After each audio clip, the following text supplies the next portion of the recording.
이스라엘 백성들은 400년 동안 애굽에서 노예 생활을 했습니다. 그들은 희망 없이 살고 있었습니다. 그런데 하나님께서 그들에게 특별한 은혜를 베풀어 주셔서 지도자 모세를 통하여 그들을 애굽에서 그들이 종살이에서 탈출하고 해방시켜 주셨습니다. 그리하여 이스라엘 백성들은 애굽에서 나와서 홍해 바다를 건너고 그리고 광야를 지나서 요단강을 건너서 가나안 땅으로 들어가게 되는 것입니다. 그들이 얼마나 가나안 땅에 들어가고 싶어 했겠습니까? 그러나 그들이 빨리 가나안 땅에 들어가고 싶어 했지만 그들은 빨리 들어가지를 못했습니다.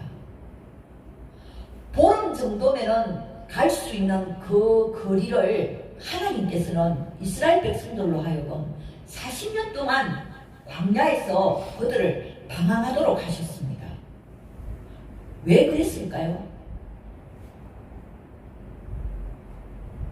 이스라엘 백성들이 애굽에서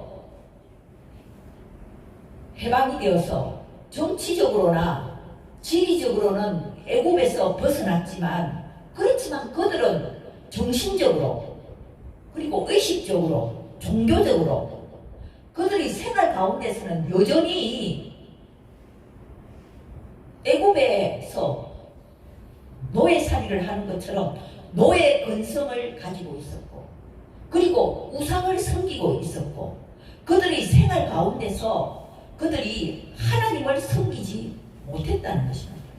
하나님께서 그들을 애굽에서 구원시켜 주셨는데도 불구하고 그들은 생활 가운데서는 전혀 구원받은 생활을 하지를 못했다는 것입니다. 그래서 하나님께서는 그 이스라엘 백성들로 하여금 40년 동안 광야에서 훈련을 시키셨다는 것입니다. 그들이 가나안 땅에 들어가서 정말 하나님의 백성으로 하나님의 자녀로서 새 사람으로 새 마음으로 새로운 믿음을 가지고 그들이 살아갈 수 있도록 하나님께서는 그들을 40년 동안 광야에서 훈련을 시키셨다는 것입니다.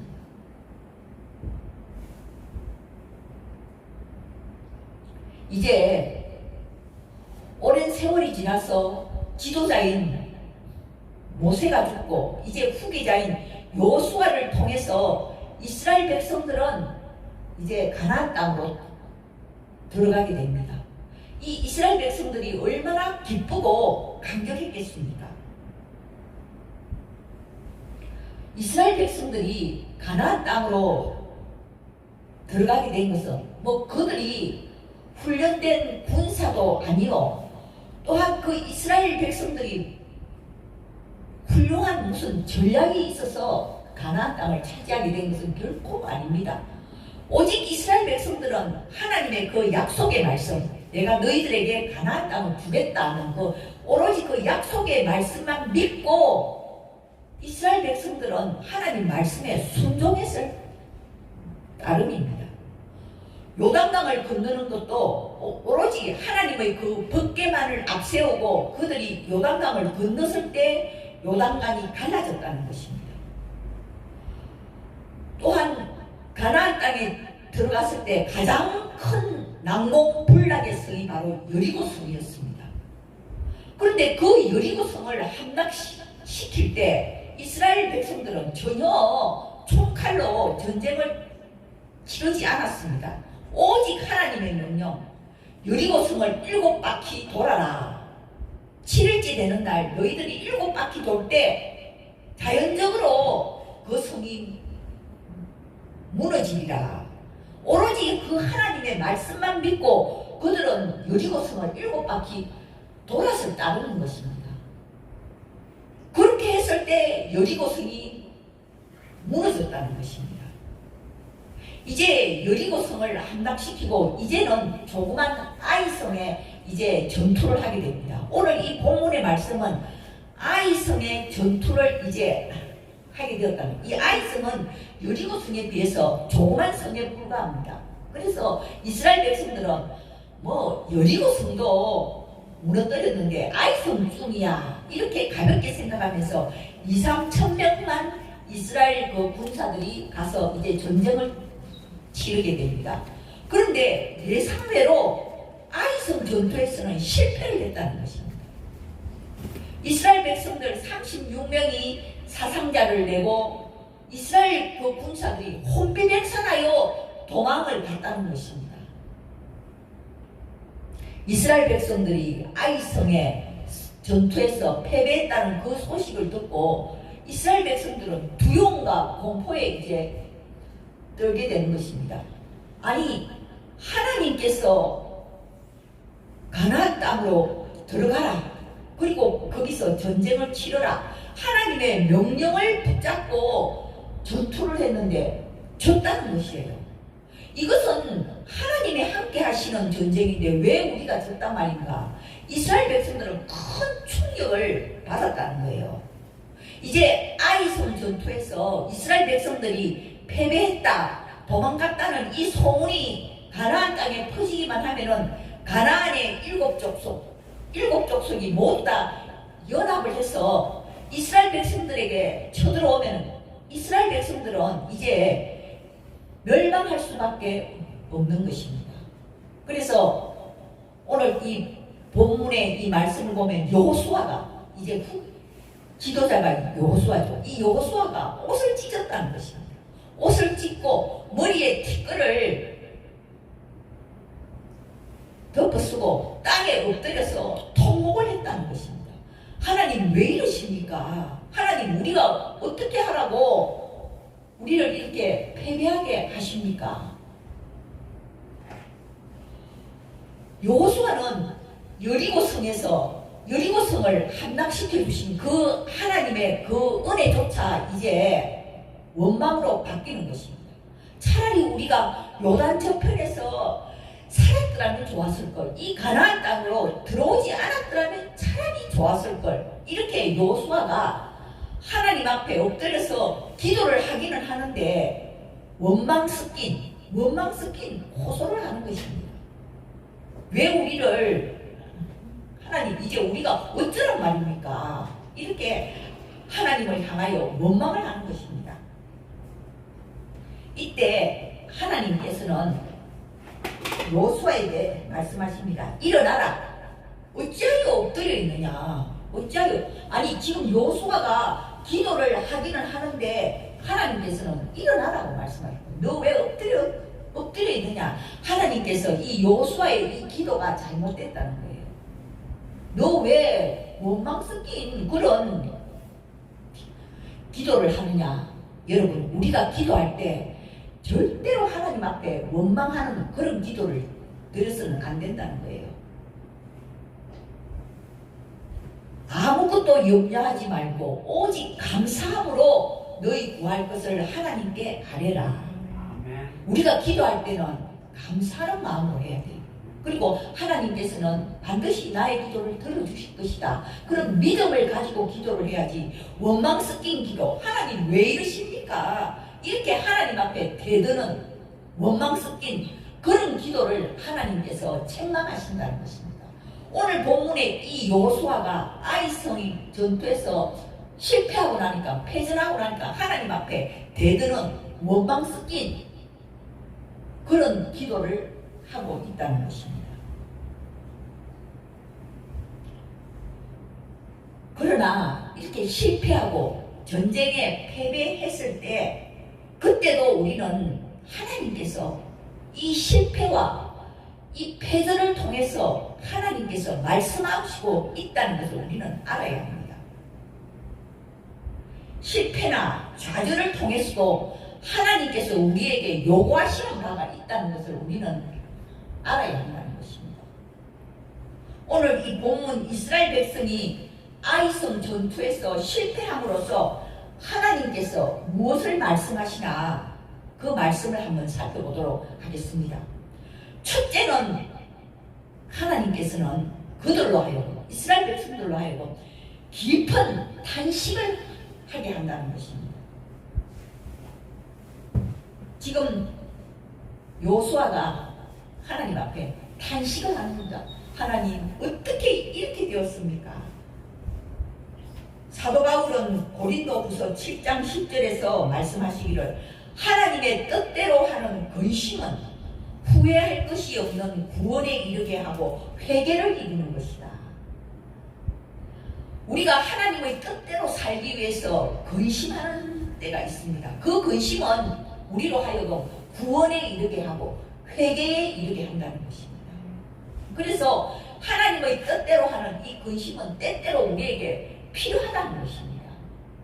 내가 어려움을 당했을 때 내가 어떻게 살아야 하나님의 뜻대로 살 수가 있나? 우리는 때로는 그런 깊은 탄식과 함께 근심도 필요하다는 거예요. 바로 그것이 신령한 고민이고 신앙적인 근심이라는 것입니다. 그래서 때로는 우리의 그 자녀들이 근심하고 탄식에 쌓일 때 때로는 그것이 오히려 약이 될 수가 있다는 것입니다. 우리는 자녀들이 근심하거나 이렇게 걱정을 하면 부모가 되어서 우리 자녀가 저 걱정을 안 해야 되는데 근심을 하지 말아야 되는데 우리는 이 부모가 되어서 안쓰러운 마음이 생겨서 그렇게 생각할 수도 있지만 하나님 편에서 볼 때는 때로는 그것이 필요하다는 거예요. 신앙적인 고민도 필요하고 그리고 경건한 그런 근심, 하나님의 뜻대로 살기 위해서 근심하는 것, 그것은 오히려 우리로 하여금 구원에 이르게 하고 회개에 이르게 한다는 것입니다. 오늘 이 이스라엘 백성들이 깊은 탄식에 빠졌어요. 하나님께서 왜 우리에게 이렇게 실패를 하게 하셨나? 그런 깊은 탄식을 하게 한다는 것을 알아야 한다는 것입니다. 그리고 두 번째로서 하나님께서 말씀하시는 것은 하나님께서는 내 실패의 원인을 스스로 찾아라는 것입니다. 내가 왜 지금 실패하게 됐나? 지금 이스라엘 백성들이 왜 이 아이성 전투에서 실패를 했나? 그 원인을 스스로 찾아내라는 것입니다. 원인 규명을 촉구하는 것입니다. 어떤 사람들은 그런 사람이 있어요. 일이 잘못되어 실패해도 아무렇지도 않은 듯이 그냥 또 그냥 잊어버리고 막 그렇게 살아가는 사람은 발전이 없어요. 그런데 어떤 일을 했을 때 내가 실패를 했다. 그러면 왜 내가 이런 실패를 하게 되었나? 하나님께서는 우리에게 그 원인 규명을 하기를 촉구하시는 것입니다. 그런 사람이 발전성이 있는 거예요. 내가 왜 이런 실패를 하게 됐나?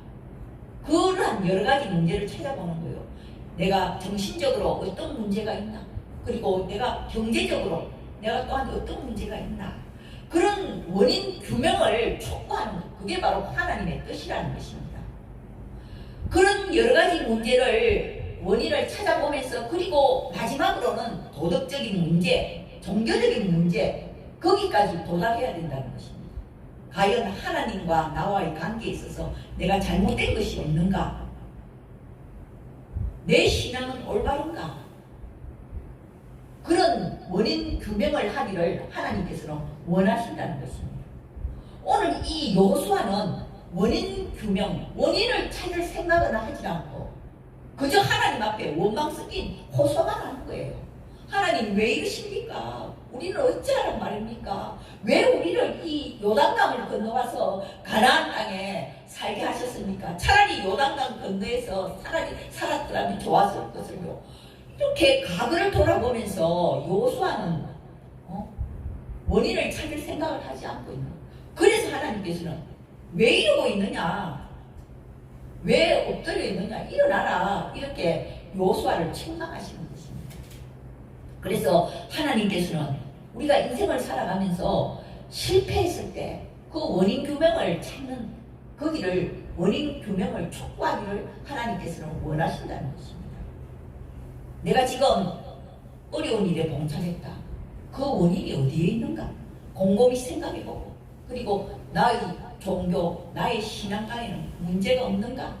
그것을 찾아봐야 한다는 것입니다. 그리고 세 번째로는 하나님께서는 우리로 하여금 우리가 이렇게 어려운 일을 당할 때 새로운 신앙 고백을 요구하시는 것입니다. 진실로 난 하나님을 믿는가? 진실로 하나님께서는 나와 함께 하심을 내가 믿고 있는가? 나는 정말 하나님의 이 말씀을 살아있는 말씀으로 내가 받아들이고 있는가? 나는 하나님의 뜻대로 살려고 노력하고 있는가? 이러한 신앙 고백, 새로운 신앙 고백을 하나님께서 요구하신다는 것입니다. 이스라엘 백성들이 애굽에서 노예로서 살 때와 이 가나안 땅에 들어가서 살 때는 환경이 달라야 한다는 것이에요. 그들은 새 사람이 되어야 한다는 것입니다. 하나님을 섬기면서 하나님의 그 약속의 말씀을 믿고 살아야 된다는 것입니다. 그런데 이스라엘 백성들은 전혀 그렇지 않았어요. 여전히 노예 근성을 가지고 여전히 애굽의 그 우상들을 섬기면서 그렇게 살았던 것입니다. 그러니까 하나님께서는 너희들 이래서는 안 된다. 애굽 생활에서 때묻은 것 다 지워버려야 너희들이 가나안 땅에서 정말 하나님이 택한 선미들로서 살아갈 수 있다. 그래서 새로운 신앙 고백을 하나님께서는 이스라엘 백성들에게 요구하는 것입니다. 마찬가지로 저와 여러분들에게도 마찬가지입니다. 우리 인생에 있어서 실패를 했을 때 하나님께서는 나 자신 돌아보기를 원한다는 것입니다. 내 신앙 고백을, 올바른 신앙 고백, 정말 참다운 신앙 고백을 하나님께서는 요구하신다는 것입니다. 그리고 네 번째로는 오늘 본문에 나와 있는 대로 스스로 거룩하게 하라. 하나님께서는 우리 자신이 스스로 깨끗하게 하시기를 원한다는 것입니다.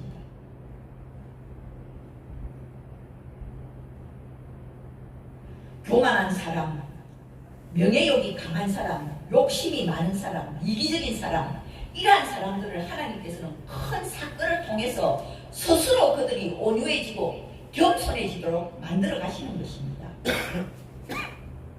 우리 의지만으로는 되지 않습니다. 우리 스스로가 우리가 온유한 사람이 되려고 겸손한 사람이 되려고 우리 아무리 노력해도 안 돼요. 하나님께서 우리를 그렇게 만드셔야 한다는 것입니다. 하나님께서 손을 쓰셔야만 비로소 우리는 정신을 차리게 되는 것입니다.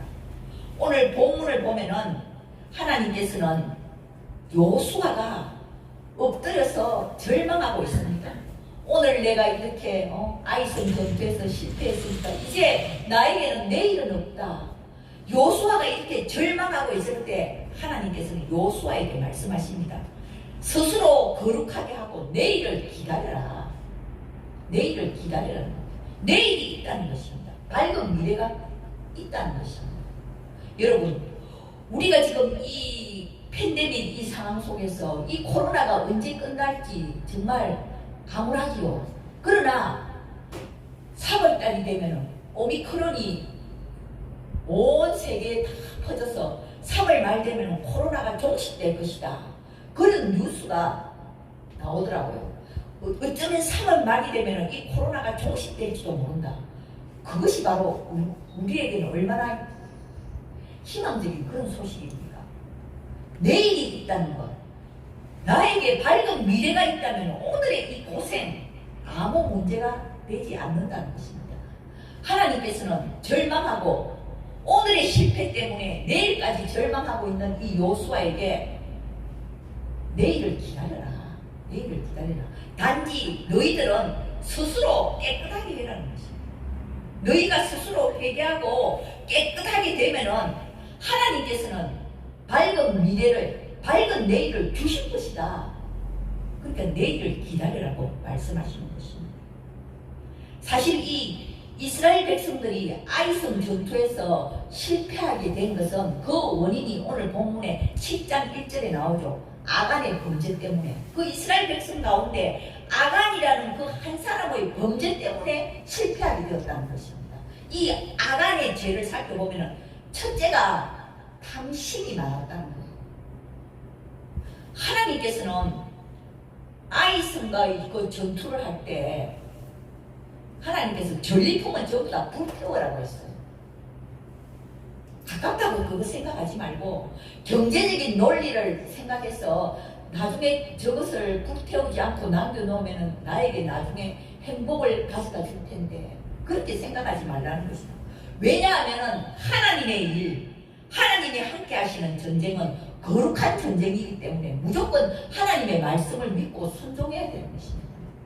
여러분, 이스라엘 백성들이 여리고성 전투에서 승리한 것이 이스라엘 백성들이 어디 전투를 잘해서 승리했습니까? 그들은 하나님의 약속의 말씀을 믿고 여리고성을 7바퀴 돈 것밖에 없어요. 7바퀴 돌았을 때 하나님께서 여리고성이 함락시켜 주셨다는 거예요. 그런데 이스라엘 백성들은 여리고성 전투가 끝나고 나니까 착각을 했던 것입니다. 우리가 싸움을 잘해서 이겼구나, 그렇게 착각을 했다는 것입니다. 그래서 하나님께서는 너희들 착각하지 마라. 이스라엘 백성들, 너희들은 전쟁을 치른 게 없다. 내가 너희들에게 승리를 가져다 주는 것이다. 그러니까 내 말에 무조건 순종해라. 불태우라면 불태우고 죽이라 하면 죽이고 무조건 하나님의 말씀에 순종해라는 것입니다. 그런데 이 아간이라는 이 사람이 전리품을 딱 볼 때 탐심이 생겨났다는 것입니다.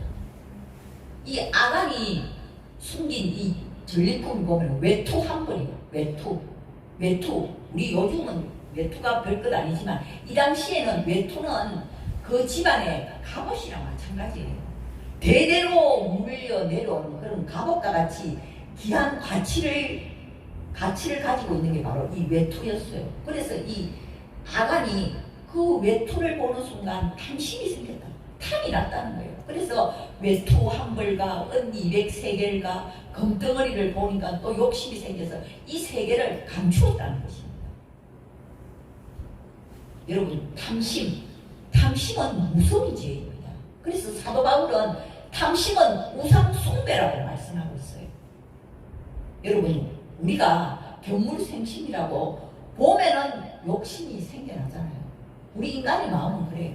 그런데 하나님께서 가장 싫어하시는 것, 가장 무서운 죄로 여기는 것이 바로 이 탐심이라는 거예요.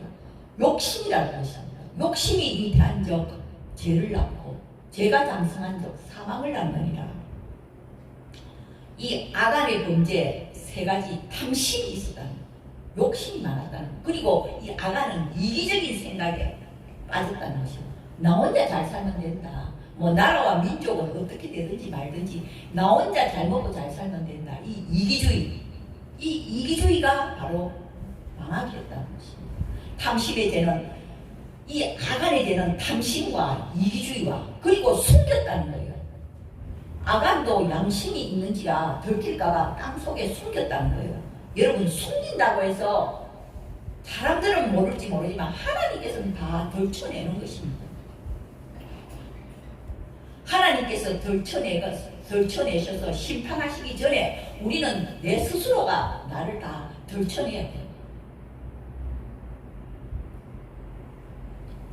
여호수아가 나중에 그 죄를 들춰냅니다. 12지파 가운데 한 지파를 보고 그 한 지파 가운데서 또 이렇게 들어가니까 이 아간이 나오는 거예요. 그래서 아간 보고 너 왜 그랬냐? 그러니까 금덩어리를 보는 순간 탐이 났습니다. 탐이 났다는 거예요.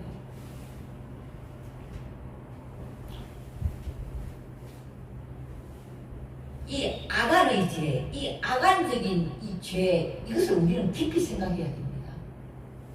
탐심을 경계해야 됩니다. 그리고 이기적인 마음, 이걸 경계해야 돼요. 요즘 젊은이들이 왜 결혼을 안 합니까? 우리 둘째 아들이 그래요. 아니, 결혼 안 하면은 나 혼자 너무 편안하게 잘 먹고 잘 사는데 내가 왜 결혼을 해서 스트레스를 받아야 되나? 아내 때문에 스트레스 받고, 자식을 놓으면 자식한테 돈이 너무 많이 들어가고, 이기적인 생각에 사로잡혀서 하나님께서 분명히 결혼이라는 제도를 만드셨고, 사람이 독차하는 것이 좋지 못하니 하나님께서 돕는 배필을 지으셔서 가정을 만드신 것, 그 결혼이라는 그 제도를 만드신 것을 요즘 젊은이들은 부인하고 있어요. 저희 둘째 아들 교회는 열심히 다닙니다. 그런데 그런 이기적인 생각에서 못 벗어나고 있어요. 이 이기적인 마음, 나 혼자 잘 살고 잘 먹겠다, 편하게 잘 살겠다, 그리고 숨기는 마음, 죄악을 숨기는 마음. 우리가 숨긴다고 해서 하나님께서는 못 보십니까? 사람은 못 볼지 몰라도 하나님께서는 다 보시고 계신다는 것입니다. 그래서 이 악안적인 이 죄, 이 죄를 하나님께서는 들춰내심으로써 이스라엘 백성들에게 새로운 신앙 고백이 있기를 원하시는 것입니다.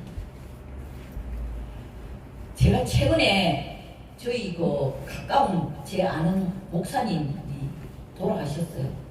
70도 되지 않았는데 이 목사님이 코로나에 걸려서 돌아가셨어요. 이 목사님은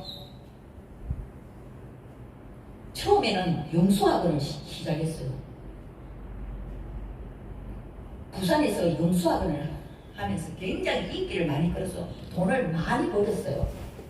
그리고 난 뒤에 그 뒤에 신학 공부를 해서 이제 교회를 세웠어요. 목회를 합니다.